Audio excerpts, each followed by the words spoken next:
नमस्कार जोहार। खनन एवं खनिज संशोधन विधेयक के खिलाफ कांग्रेस का हुंकार।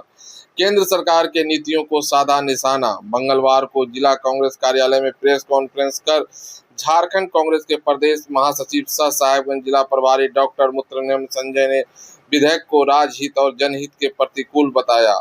उन्होंने कहा कि झारखंड की खनिज संपदा पर राज्य और स्थानीय लोगों के हितों को सर्वोच्च प्राथमिकता मिलनी चाहिए। खनन नीति में राज्य के अधिकार, पर्यावरण संरक्षण और स्थानीय जनता के हितों की अनदेखी बर्दाश्त नहीं की जाएगी। डॉक्टर संजय ने केंद्र सरकार से विधेयक पर पुनर्विचार करने तथा सभी संबंधित पक्षों से व्यापक चर्चा के बाद ही इसे आगे बढ़ाने की मांग की है। उन्होंने कहा कि कांग्रेस जनहित के मुद्दे पर मजबूती से संघर्ष जारी रखेगी। मौके पर जिला अध्यक्ष बरकत खान, अनुकूल मिश्रा, बासुकीनाथ यादव सहित अन्य कार्यकर्ता मौजूद थे। प्रखंड मुख्यालय में धरना प्रदर्शन होगा। पंचायत स्तर पर हम ये कार्यक्रम चलाएंगे। हम आपके माध्यम से कहना चाहते हैं कि इस देश में जो केंद्र में सरकार सत्ता में बैठी है वह झारखंड का लगातार शोषण करने का प्रयास कर रही है और इसका राजनीतिक लाभ लेने के लिए झारखंड वासियों का नुकसान हो, झारखंडियों का नुकसान हो, इससे उनका कोई लेना देना नहीं है। उनका सिर्फ और सिर्फ कि हम वहाँ पे सरकार नहीं बना पाए, यह मलाल उनके अंदर इतना ज़्यादा है। इसकी वजह से कभी हमारे मुख्यमंत्री को जेल में डालने का काम करती है, कभी हमारे अशेष पर रोक लगाने का काम कर रही है अभी ये केंद्र सरकार। ये हमारा संवैधानिक ढांचा है।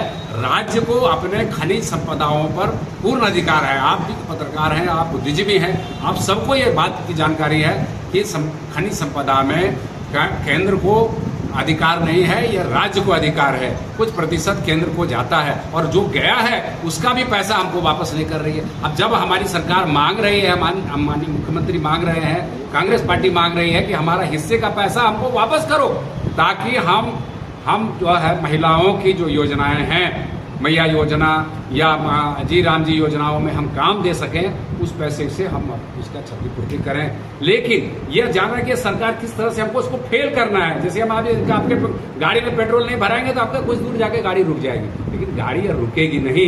ये झारखंड सरकार की ऐसी तेज गति की गाड़ी है, ये कभी नहीं रुकेगी। इसलिए जिस तरह की सरकार सोच रही है केंद्र सरकार, वह यह मनसा पूरा होने वाला नहीं है।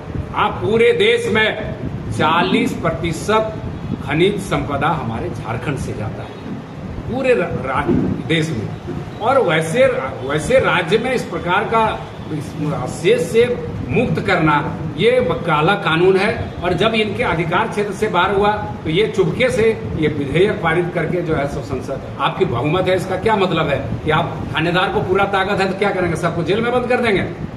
लोकतंत्र है भाई, इसमें सबका अधिकार है। और जो यहाँ इस राज्य के लोगों से आप कभी भी इसके बारे में आपने जन लिया, कभी भी नहीं लिया। फिर भी आपने लगातार ये काम करने का, आपने जीएसटी लगा करके फिर आपको वापस आना पड़ा। राहुल जी ने उस समय भी कहा था गवर्नमेंट टैक्स है, उसको वापस किया कि नहीं किया, आपको करना पड़ा कि नहीं करना पड़ा। किसानों का बिल काला कानून था, कांग्रेस ने विरोध किया, किसानों ने विरोध किया, उसको भी आपको वापस लेना पड़ा। और मैं आपको आज दावे के साथ कह रहा हूं कि झारखंड के लोग, कांग्रेस पार्टी, भारतीय और ये जेएमएम, ये सारे लोग मिलकर के, आरजेडी सब मिलकर के भारतीय जनता पार्टी की सरकार के यह काला कानून को वापस करने के लिए मजबूर करेंगे।